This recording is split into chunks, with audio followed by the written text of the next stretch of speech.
Today we are discussing what is referred to as the empowerment controversy, a series of incidents involving Black empowerment and the UUA response occurring over about 10 years in our association. We're learning about this piece of our collective history for several reasons. Firstly, because it's imperative that we know where we come from, where we have stumbled, as well as where we have triumphed. Secondly, because in the early spring of this year, a task force assembled at the CVUU to begin considering whether our congregation might adopt the eighth principle. In August, 2 of our Sunday services will be dedicated to learning about the eighth principle. The first will be a sermon unpacking the development of the principle and the concerning backlash against it. And the second will be a discussion where we encourage you to express your views. Examining the empowerment controversy is a building block in our collective discernment. We must learn where we have been as we journey forward. To begin this morning, I'd like to take an informal poll. If you're on Zoom, go ahead and raise your hand in the participant portal in response to my question, and I'd like to see a show of hands in the sanctuary. I have 2 questions.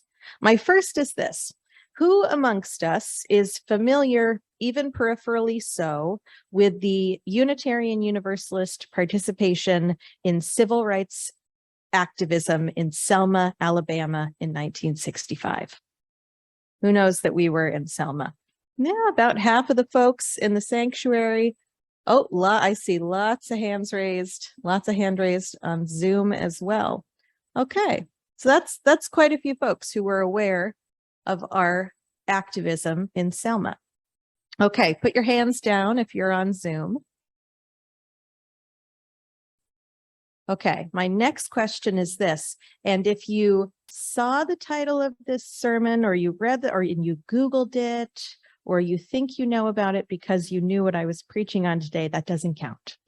So before you knew what I was preaching on today, who amongst us knows what the empowerment controversy is? Raise your hands in the sanctuary. Okay, all right. Raise your hand on Zoom. Okay, so we had 2 in the sanctuary who knew what the empowerment controversy was, and who can guess who it was? It was Al and Pam Hayes, who know a lot about UU history. So I'm not surprised by that. Very good. I've always have done your homework. And then I see Dennis Harbaugh is on Zoom, and he knows what the empowerment controversy is. So that was my hypothesis, as I imagined might be the case. And there's no shame in this, because it's not about our own lack of awareness necessarily. It's about what the UUA talks about most, right? Like the UUA talks a lot about how we were at Selma. We had a UU minister who was murdered at Selma. We're really proud of that. We're far more familiar with our success, our participation in the civil rights movement, than we are with the fallout within our own denomination that happened afterwards, because there were consequences to this upswell of tremendous activism at Selma. So that's what we're going to learn about today. The involvement of UU clergy and lay people in the series of civil rights marches in and between Selma, Montgomery in 1965, Selma and Montgomery, is often regarded as a high point of UU social justice efforts. James Luther Adams, who was a Unitarian Universalist minister and the most influential UU theologian of the 20th century, actually urged the UUA board not to journey to Selma, warning that the denomination would use the heroism of the moment to avoid working on our institutional issues. Boy, was he right. His words were prophetic. In the decade that followed the March on Selma, Unitarian Universalism teetered on the brink of annihilation, while leadership at the association level attempted to conceal looming financial crisis, just as Black UUs were attempting to carve out a space for their own self-determination. In fact, and this really is awful, the UUA allowed rumors to circulate unrestrained that Black organizers demanding funding for the cause of racial justice were at fault for the bankrupting of UUA funds, which, when in fact the financial reality of the association had been concealed from its members at the time that Black UUs were fighting for financial backing. It's really despicable that the UUA allowed this rumor to continue to circulate, but it's not entirely surprising, just because we know how these things kind of work. The backlash and division in a denomination founded on the principle of individual right to conscience and a love of the comfort of slow bureaucratic democracy was intense and highly emotional. The end of the controversy both transformed our association and set back our efforts towards collective justice considerably. Decades later, the controversy remains a tender wound in our association's history. The controversy began in October of 1967 at the Emergency Conference on Unitarian Universalist Response to the Black Rebellion. That phrase, Black Rebellion, really makes my skin crawl, but as I've been learning about this, you need to take everything with a reminder of the times. This was at New York's Biltmore Hotel. The conference had been called in response to the rising tide of protests and riots occurring in America's inner cities. Shortly after the conference began, most Black attendees withdrew from the planned agenda to form the Black Unitarian Universalist Caucus, the BUUC. The caucus was immediately controversial, with white folks in attendance decrying separatism and even reverse racism. Or groans in the sanctuary. Yeah, it feels yucky. In our present association, we recognize and respect the need for marginalized groups to have access to their own safe spaces to network and create. But at the time, white UUs were immediately threatened by Black attempts at organizing. The BUUC returned to the UU Response Conference with a list of requirements for supporting Black representation. And these were some of their requirements. They wanted Black representation on the UUA board, which previously was an all-white board. They wanted Black representation on finance and executive committees, once again, devoid of Black representation. And they wanted subsidies to encourage Black ministers to fill pulpits in a denomination seriously lacking in diversity. They called for a creation of a UUA-affiliated Black Affairs Council, the BAC. And that's what we'll refer to them as. So the BUUC became the BAC. And we're going to be talking about the BAC from here on out. They wanted the BAC to be financed by the UUA at $250,000 per year for 4 years, so totaling $1 million of funding over 4 years. The Biltmore Conference endorsed these proposals. The UUA board rejected the proposals from the BUUC and the BAC and the UU Response Conference, and instead they opted to create a national conference where once again, so they called together a national conference of people. They said, we're not going to fund this organization, but we'll bring the denomination together for a conference. And I'm kind of unsure if this was I don't think this was the first GA, but they said, we'll have a separate conference and we can vote on it. Well, they had this conference and all of the attendees reaffirmed the demands of the BUUC for the creation of the BAC. The UUA board response to that vote was to create a fund. So they didn't do what was voted on and endorsed. Instead, they created a fund called Racial Justice Now, with an annual goal of $300,000 to be administered by a newly created Commission for Action on Race. So this all-white UUA board rejected the proposals of the BAC and instead created their own thing. The Black Affairs Council, the BAC, applications for affiliate status with the UUA was also granted, but no promise was made to fund that organization. The chairperson of the BUUC, Hayward Henry, charged that the board's refusal to fund the BAC and allow the BAC to control such funding directly reflected a traditional racist and paternalistic approach to Black problems. Amen. The UUA unwillingness to trust the will of its Black members and their efforts towards micromanaging Black empowerment only intensified as that year's General Assembly grew closer. As the 1968 GA loomed, supporters of Black empowerment organized to place the funding of the BAC Council on the agenda. UUs who opposed the BAC resolution formed an oppositional group called Unitarian Universalists for a Black and White Alternative, BAWA.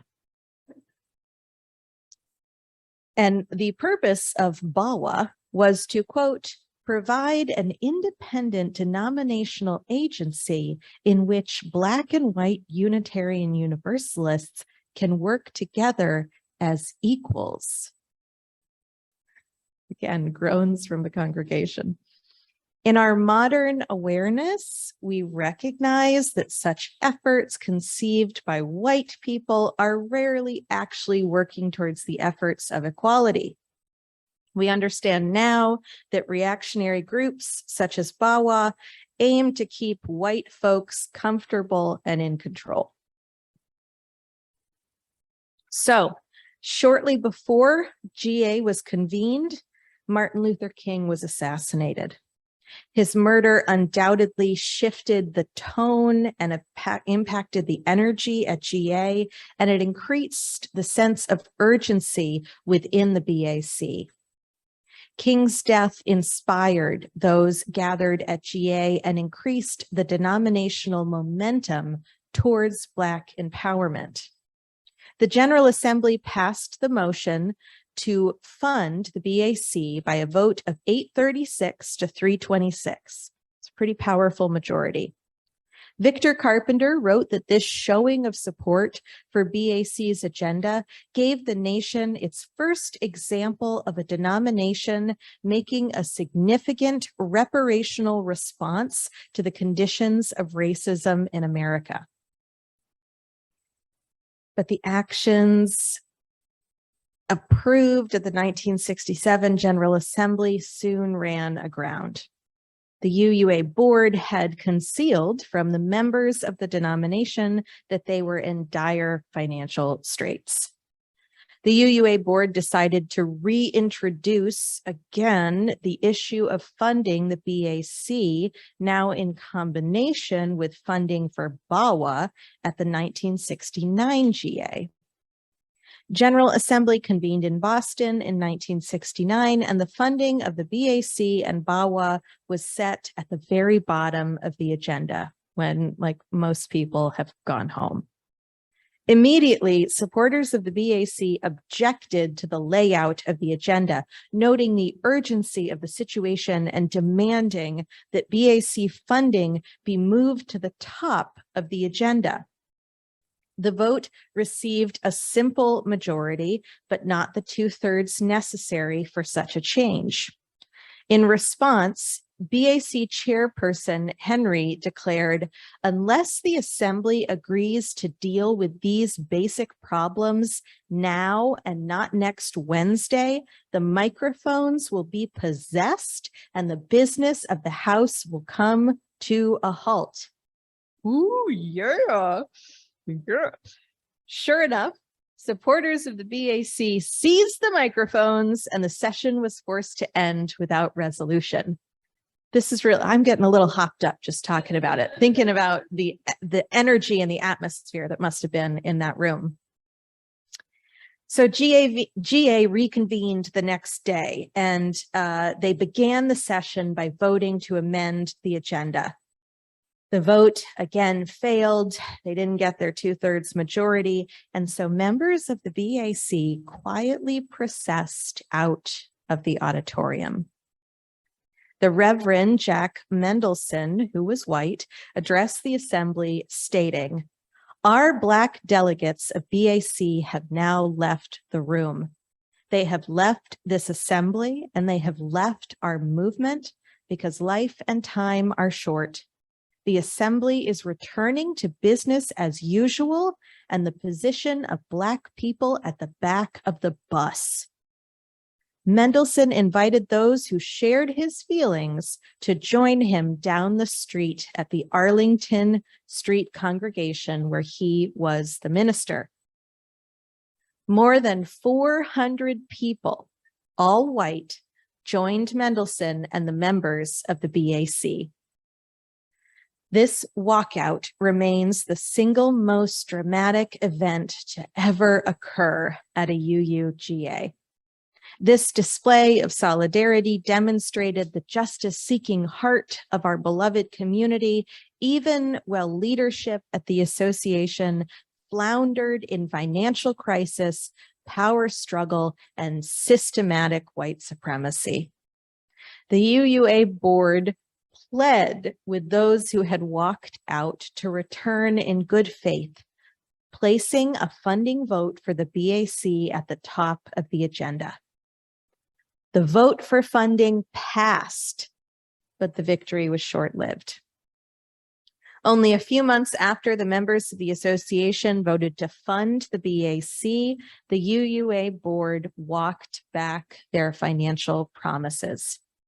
They reduced the overall funding by over $50,000, and they delayed the timeline by a full year. In response to this, the BAC disaffiliated with the UUA and said, we're not even going to wait around for you anymore. We're going to do our own thing. Instead, they vowed to fund their efforts through direct congregation donations. In only a few short months, the BAC raised over $800,000 in 1969 for their cause. But the impact of its turbulent beginnings, combined with internal differences of strategy, continued to plague the Black Affairs Council. They began to fade from the association more broadly, and many of its members left Unitarian Universalism.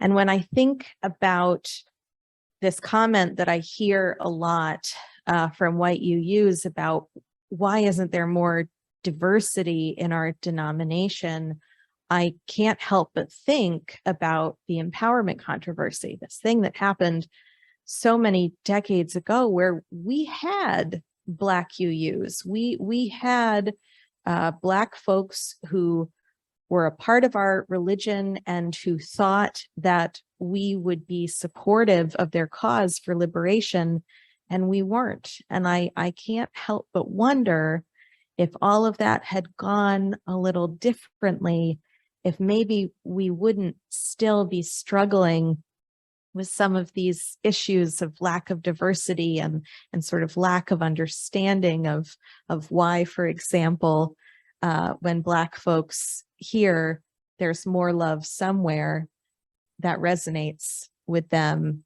in a way that white people that have never lived with that kind of discrimination can understand.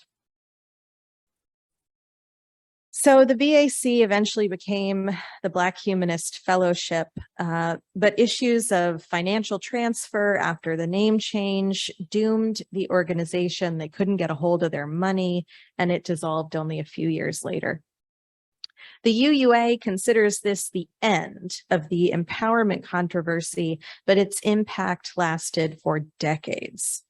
We were solidly into the 1980s before the UUA again really started to introduce issues of racial justice at our annual General Assembly, in large part because of the persistence of the wounds left by the empowerment controversy. Now in 2022, the empowerment controversy, the history of the event, reads a little more like a board report than the dramatic saga that it was. But the impact of the events must not be understated. Ben Scott, who was present for the walkout and later became BAC's treasurer, recalled, "It was traumatic. I'm not the only UU who was irreversibly shaped by it. Thousands were born again.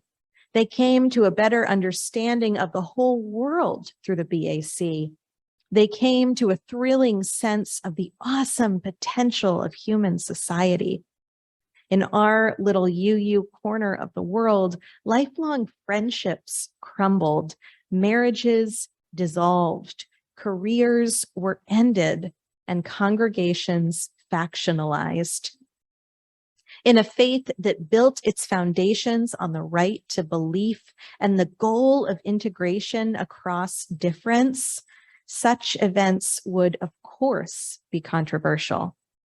In an article for UU World, Mark Morrison Reed wrote, "Ultimately, UUs are wedded to individualism and reflexively distrust and resist authority, whatever the cause.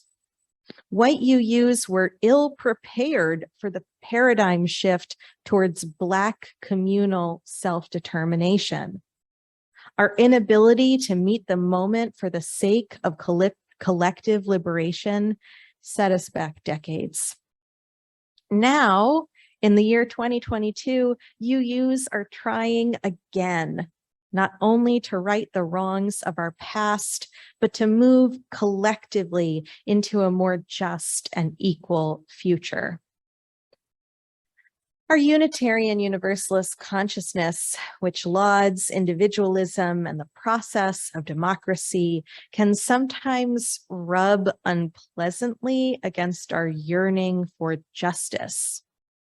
Often, justice demands action in the moment, while we are attached to the comforting structure of Robert's Rules of Order and the process of slow institutional change. We're still learning how to balance the right to individual conscience with our call to fight collectively for justice. But today, white Unitarian Universalists are far more willing to listen to our Black UU siblings when they share their experiences of racism within our denomination, and when they offer plans and ideas about moving towards our collective liberation. And truly, what followed the empowerment controversy is not all bad. Morrison Reed writes, "The UUA stumbled, and it had to, but it also set the scene for women, lesbian and gay people, the disabled, Hispanics, and other marginalized groups within the UUA to speak out, to claim their space, and to make demands. These identity groups also experienced resistance, but the outcry was neither as prolonged nor as intense. Who today would challenge an oppressed group's right to gather together to explore its identity, formulate a strategy, and take a stance?" I'm going to interrupt the quote right here to say that there are, in fact, members of the UU that are trying to do exactly that. And we'll talk a little bit about it in August. He goes on, never again since 1969 has the UUA Board of Trustees, the nominating committee, or the Commission on Appraisal been without significant African-American representation. Never again would we produce a hymnal or religious education materials without reference to the Black experience. The events set in motion by the Black Rebellion traumatized, but also transformed and educated us all. And Ben Scott said, the tragedy would have been if successive generations had to continue to struggle the way that we did. In August, we will begin to examine the eighth principle, and we will consider adopting it as a congregation. May we learn from the actions of those who came before us, and may we turn our consciousness towards building a just future for all those who will follow after us. May it be so because we make it so. Amen, and blessed be.